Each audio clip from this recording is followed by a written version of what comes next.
I'm trying to get in more into the details. Like, how does zero knowledge proof come into the picture when we have to preserve the privacy of users?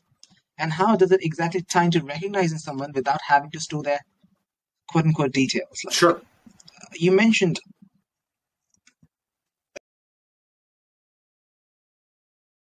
so you mentioned you,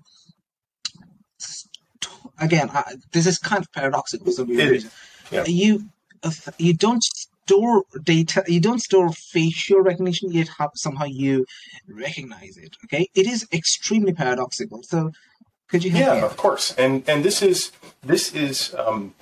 tricky stuff, right? I mean, on the face, you go to Wikipedia and read the explanation for zero knowledge proof. And I know the first time I did it, I was like, that doesn't sound possible, right? I mean, it's really a paradox in terminology, right? So let's dig into this, and especially how we use it. And by the way, I mean, yes, zero knowledge proofs are absolutely part of what we do, but there's quite a bit of other other algorithms in math and science. You know, a lot of it's proprietary, but there's a lot that's going on under the hood. So fundamentally, I think the easiest way to think of this is that when we look at your face, we identify, some number of places on your face where there's something interesting, right? We don't try to describe what's interesting, right? Or what you see or what we see in those spaces, but we look for, 35 or 40 or 45 or 90. I mean, you can adjust the number for different use cases or security goals that you might have. But we look at those places, we identify them as interesting, they're having some sort of interesting data at those locations. But we don't save what that data is. We save the locations, we embed it into a formula, and then we run that formula on your face, and then we get a hash output that says, let's just say 1, 2, 3, 4, 5. It's actually a SHA-256 hash. That's the output. Then when we come back to authenticate you, we reload the information about where do I look, right? And what's the expected result when I take this formula and I look at these 35 interesting locations on this person's face. Let me take whatever data's there. I don't know what I'm looking at.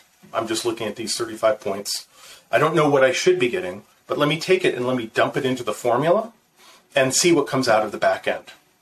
And if it exactly matches, character for character matches what that formula returned when it was my face before, then it's Dave. It's a little bit simpler when we talk through it, but it's still, pretty unusual. And, depending upon the sophistication level or the experience that some of your listeners may have about biometrics, there's a related problem here that we should touch on briefly, which is just really simply, if we took a screenshot of what your face looks like right now, Aben, and just take that picture and shove it into a SHA-256 hash, you'll get a result. I mean, SHA-256 works with any sort of binary data, right? But as you move your face just a little bit, if I take a second picture and run it through SHA-256, I'm going to get a massively different result. So it's not like somehow we can just take your face and shove it into SHA-256. That's just not possible, right? Because there's so much entropy. And even like as I move around here, sometimes you see a little bit of sunlight hitting my hair or my face. If that gets picked up, it's going to totally whack out the results from SHA-256. So there's a necessary thing that we do that's where we do what's called fuzzy matching or fuzzy extracting, right? So when we look at your face, we run a set of additional formulas to make sure that we're compensating for the different changes in lighting and so forth, so that we can be tolerant of the fact that your face data is not the same from photo to photo, or even minute to minute or second to second in this video as I change my expression, my face changes, and thus my SHA-256 result should change. But by looking at these 35, 45, 55 points, we can become insensitive to some of those changes. And that insensitivity and the fact that we're not doing some sort of,